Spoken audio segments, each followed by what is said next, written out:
दोस्तों, जब भी आप अपने क्रेडिट कार्ड या डेबिट कार्ड से कहीं पर कोई ट्रांजैक्शन करो, ऑनलाइन करो या ऑफलाइन करो, तो इस प्रकार का एसएमएस देखने को मिल जाता है।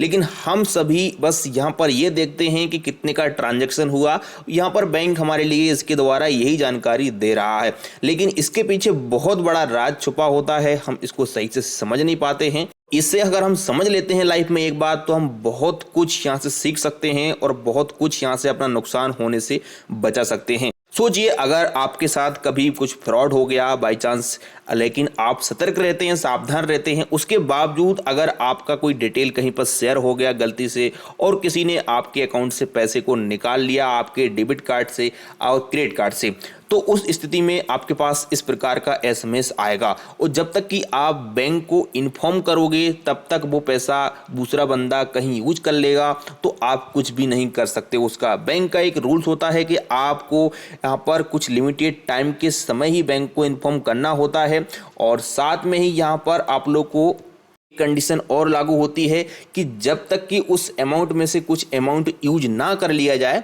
तब तक ही आप लोग उस अमाउंट को होल्ड करा सकते हो। बैंक भी हमारे लिए ये सावधानी सतर्कता के साथ साथ यहाँ पर नीचे इन्फॉर्म करता है, लेकिन अधिकतर लोग इस पर गौर नहीं करते हैं। यहाँ पर आप देख सकते हैं कि यहाँ पर अगर एक ट्रांजैक्शन किया हमने 2062 रुपये का, और इसमें लिखा हुआ है हमारा क्रेडिट कार्ड का नंबर है लास्ट का, और यहाँ पर डेट लिखी हुई है, उसके साथ ही यहाँ पर सब कुछ लिखा हुआ है किस कंपनी को हुआ है। लेकिन आप नीचे गौर करिए, INR यहाँ पर लिखा हुआ है, कितना अमाउंट मेरा बचा है वो बताया है। लेकिन यहाँ पर एक बात आप इसको पढ़ सकते हैं, पर लिखा हुआ है डिस्प्यूट कॉल, और उसके बाद एक नंबर दिया हुआ है, और साथ में यहाँ पर बताया गया है एसएमएस और ब्लॉक। तो भाई इसका मतलब क्या है? देखिए, इसका मतलब सबसे बड़ा ये है कि मान लीजिए आपके पास कोई बाई चांस कभी भी फ्रॉड होता है और आपके अकाउंट से पैसा कट जाता है, इस प्रकार का एसएमएस आपको मिलता है, और ये अधिकतर सभी बैंक देती हैं। ICICI बैंक का मैं एग्जाम्पल दे रहा हूँ, कोई सी भी बैंक हो, SBI से लेकर के किसी भी प्राइवेट बैंक तक चाहिए आप, सभी बैंकें आप लोग को ये एसएमएस देती हैं। इसका सीधा सीधा मतलब है कि आप लोगों को एक एसएमएस कर देना है अगर आपने ट्रांजैक्शन नहीं किया है। तो उस स्थिति में होगा क्या कि बैंक आपके इस जो ट्रांजैक्शन है, इस ट्रांजैक्शन को वहाँ पर डिस्प्यूट कर देगी और ब्लॉक कर देगी, और उससे आगे वो ट्रांजैक्शन नहीं हो सकता। जहाँ पर भी वो ट्रांजैक्शन दूसरे के पर्सन के बैंक में गया है, तो बैंक में वहाँ पर पहुँचने के बावजूद भी उस पैसे को वो बंदा यूज नहीं कर सकता, और बहुत ही जल्द उस पैसे को आप लोगों को बैंक वापस दिला देगा। ये इससे बहुत सरल हो जाता है, क्योंकि बैंक को इन्फॉर्म हो जाता है कि ये ट्रांजैक्शन इस बंदे ने नहीं किया है, तो उस ट्रांजैक्शन को वहीं पर वो लोग ब्लॉक कर देते हैं।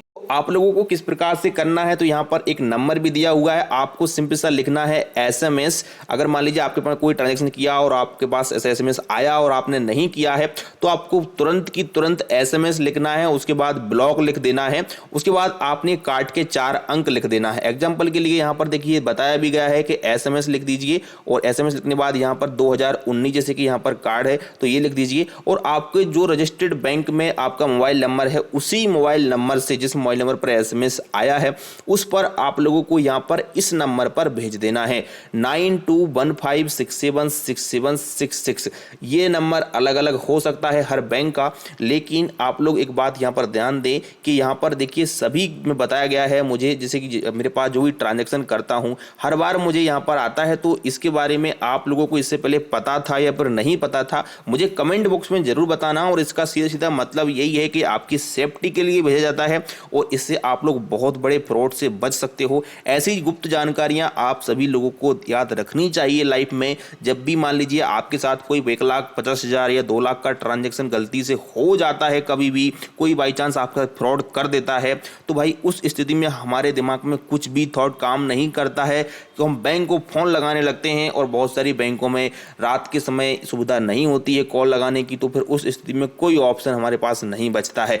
तो ऐसे में आप लोग बस यहाँ पर ये काम कर सकते हो। कुछ लोग सोच रहे होंगे कि हम तो अपना अकाउंट ब्लॉक कर देंगे या फिर हमारा क्रेडिट कार्ड को हम लॉक कर देंगे। तो ट्रांजैक्शन होने के बाद आपने क्रेडिट कार्ड को ब्लॉक करिए या लॉक करिए, तो उसमें कुछ नहीं हो सकता, क्योंकि वो पैसा है आपका कट के दूसरे बंदे के अकाउंट में पहुंच चुका है। अब वो बंदा चाहे तो उसको यूज करे या फिर ना करे, उसकी मर्जी। लेकिन इससे यहाँ पर एसएमएस भेज करके आप ये इन्फॉर्म करोगे बैंक को कि जो ट्रांजैक्शन हुआ है, मेरे ये वाला ट्रांजैक्शन मैंने किया है, ये मैंने नहीं किया है, ये मेरे टाइम पर गलती से हुआ है, या फिर ट्रांजैक्शन मेरे साथ कोई फ्रॉड हुआ है तो बैंक आपके ट्रांजैक्शन को ऑटोमेटिकली वहां पर ब्लॉक कर देगी। तो बंदा जानबूझ करके भी यहां पर उस पैसे को कहीं पर भी 1 रुपए खर्च नहीं कर सकता और बैंक उसको वापस दिला देगी। कैसी लगी जानकारी? मिलते हैं फिर किसी नेक्स्ट वीडियो में।